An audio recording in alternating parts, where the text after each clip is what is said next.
Alrighty, folks. First one we're going to be talking about here is democracy. Now, democracy is a rule by the individual people. Okay, so the people are coming together. They're deciding how government is going to go. People exercise this form and this function over their political systems. So it is not the government controlling the people under a democracy, but instead the people controlling the government.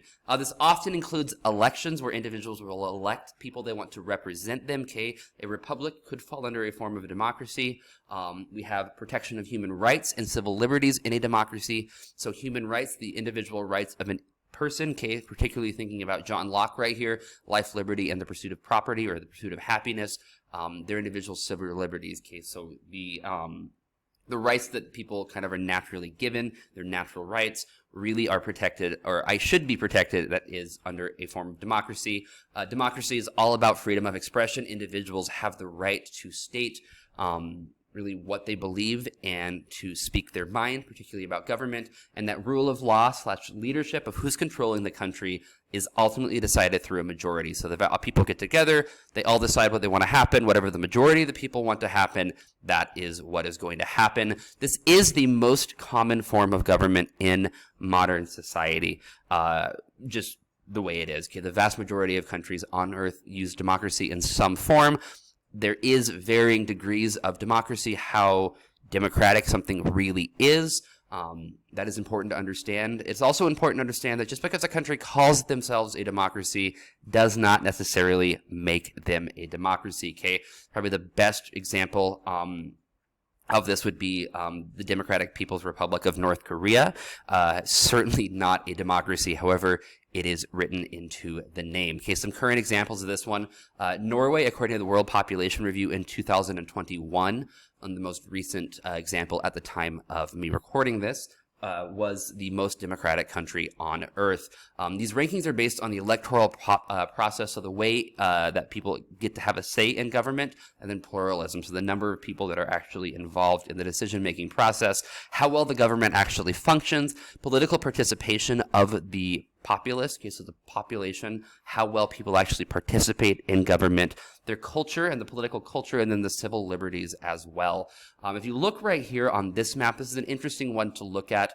This is, again, I believe from the same source right through here, the 2021 map, ranking full democracies all the way down to authoritarian regimes around the world. Okay, so if you're looking kind of at where democracy is really prevalent, where democracy is not quite so prevalent, okay, you can see right up here, the Nordic countries tend to have very high examples of full democracy. Okay, again, Canada has a high example of that. Ireland, Australia, and New Zealand tend to have very, very strong examples of democracy.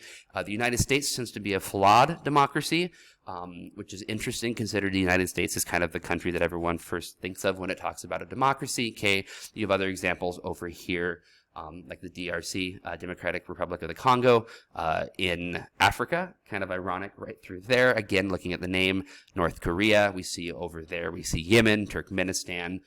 So it's important to understand that these things are kind of going to be changing, and it really, really varies. So this is just a good kind of map to look at and see where this stuff is looking.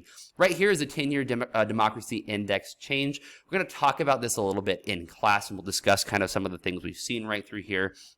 But this is in the last 10 years, from 2011 to 2021, how the systems in these countries have changed. Okay, have they become more democratic or less democratic? Okay, so we're seeing right through here, countries like Mali have had a dramatic shift from more democratic to less democratic. The United States has had a pretty dramatic shift. As you can see right through there, we have countries like Venezuela, again, fairly large shift in one direction. Okay, we see countries like Morocco making a very large shift in one direction. Fiji having the largest shift right through here. Madagascar, Afghanistan, okay, has an incredibly large shift. This is going from the democratically elected government to the Taliban control. As you can imagine, that's going to cause a little bit of a shift change right through there. Next one is communism. Karl Marx is having a good time right through here. Communism is a political and economic system that is designed to create a classless society. Ownership is by the state, so they're saying that it's owned by the people. So the people of the state are the ones who are controlling the government. under the idea of a communist system. In reality, it's really the government controlling everything. The government will control all forms of commerce. So farms, factories, industry, mines, etc., all controlled by the government. The idea of communism first came about in 1848 in the Communist Manifesto by Karl Marx and Frederick Engels, in which they published their famous line, to each according to their needs. So basically, individuals take what they need, the government provide it for them, and they give what they're able to give right through there, and everyone kind of just lives happily ever after. The idea behind this is really equality and this kind of equal rights. Everyone should have the right amount of things. Roughly a third of the population of Earth does live under a communist rule of some sort. So communism oftentimes is thought of as kind of a system from the 1900s, post-World War II, looking at the Cold War.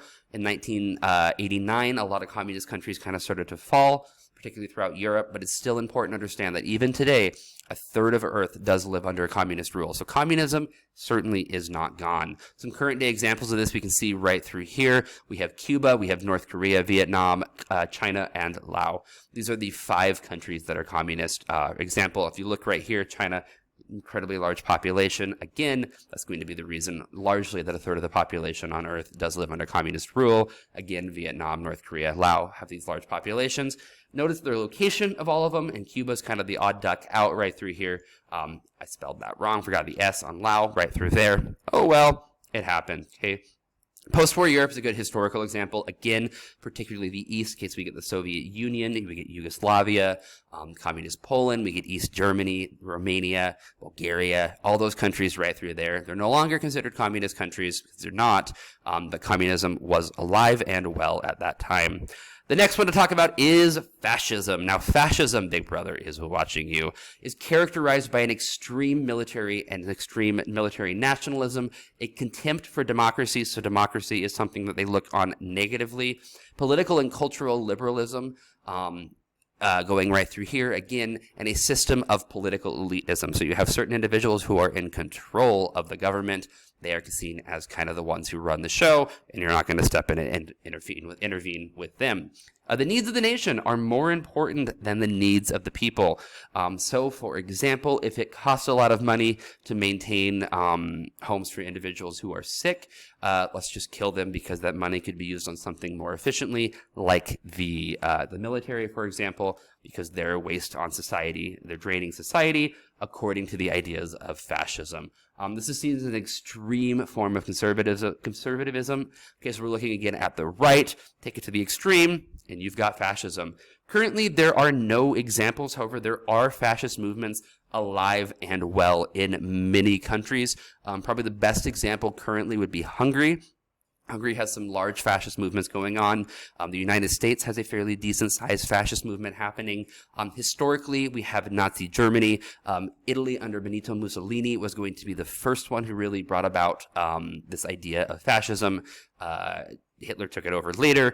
After World War II, it kind of died out. There were still movements going on. It was still very present in Europe as well. It didn't just die with Hitler, but it did lose a lot of popularity in a number of places. As a result of this, South America had a large fascist movement, still does to a certain degree, right through there.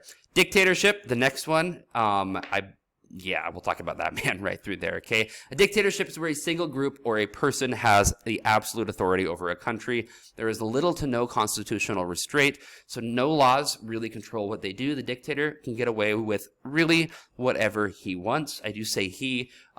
Virtually every example of a dictatorship throughout history has been a male.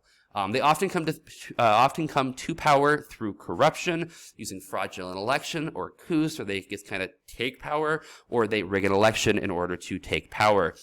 Sometimes they will be elected democratically, and then they'll change the system and make sure the election is fraudulent in the future so they can continue to stay in power. There's an alliance between the leader and the social class, usually. Oftentimes, it's the rich because they're the ones who have the economic might and can control what's going on in the country, politically speaking. Oftentimes it can be an extreme political party as well. So we're looking here examples like Hitler in Nazi Germany. Hitler came together with the Nazi Party, got things going, worked really good for him, allowed him to maintain a large amount of power. This is usually found in nations without a strong middle class. Oftentimes, these are nations that were previously controlled by foreign powers. So think nations that were colonized. Oftentimes, those are the nations that are more likely to form a dictatorship. Again, if you think back to that previous map, we looked at the democratic countries on Earth, noticing the countries that were not democratic often were post-colonial countries. Some examples right here. There are a number of examples throughout the world today. There are two different types. There's a military dictatorship like in Sudan and Myanmar, and then there's a single-party dictatorship like China and Vietnam. I guess what we're going to talk about is a monarchy. Okay? A monarchy is based upon the undivided sovereign power of an individual. So one individual has the power of the country. Oftentimes it's hereditary, so it's passed down within members of the family. Usually they have two distinct roles. Number one is control of the government, and number two is control of courts and ceremonial duties. Courts, I'm not meaning judicial courts, I'm meaning more ceremonial courts. Oftentimes the monarch is seen as a symbol of the country. Again, this is why in British Commonwealth countries, you see the Queen on all the money. Two different classifications of monarchies. There's absolute monarchies, where the individual who is the monarch has full control of the country. They control absolutely everything. And then you have a constitutional monarchy, which is a main governmental function. The main governmental functions are elected, so individuals are elected to run most things, and the monarch is kind of there as a more ceremonial role. So this is a good example kind of Great Britain. The prime minister still does swear an oath of allegiance, I believe, to the Queen, but they're not necessarily, the Queen isn't really in control. In fact, in Britain, constitutional monarchy, the members of the royal family are not really allowed to speak on political ideas and things from there. Examples of this are constitutional monarchy, the United Kingdom, Denmark, and Sweden. Commonwealth countries recognize a monarch as their own from another country. So like Australia recognizes the Queen of England as their monarch. Same with Canada. In absolute monarchy, we have places like Qatar, Saudi Arabia, Eswatini, right through here. Next one we're going to talk about is an oligarchy. An oligarchy is a group of elite individuals, families, or companies that have complete control over a company. They're going to be associated with wealth, nobility, religion, military, and corporate interests. So you've got a small group of people who have complete control over a country and their needs. They're going to be ruling through puppet figures. So they're not directly the person in charge of the country. However, they really control what is happening. It's really hard to get specific examples of this, largely because they are so, they're there, but they're not necessarily in the front, kind of showing off. Claim to have oligarchies: the United States, China, Russia, and Venezuela. Again, these are just the examples that come up when you look up like nations that have oligarchies.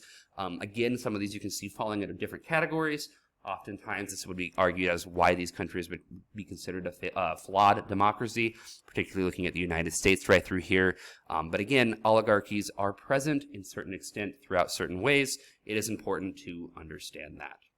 Okay, next one to talk about is socialism. Under socialism, the people and the government really share ownership of key production. Okay, under communism, the government owns everything. Under socialism, it's the people who really control what's going on. It is not the same as communism. You will oftentimes hear these two referred to as the same. That is wrong. Do not do it. If you tell me this in class, it will be wrong. If you do it on a summative assessment, you will be wrong. You will not do well on that. So make sure you understand the difference. The aims of socialism is to get people to work together for the benefit of all. So kind of this idea of everyone coming together to work together for the common good.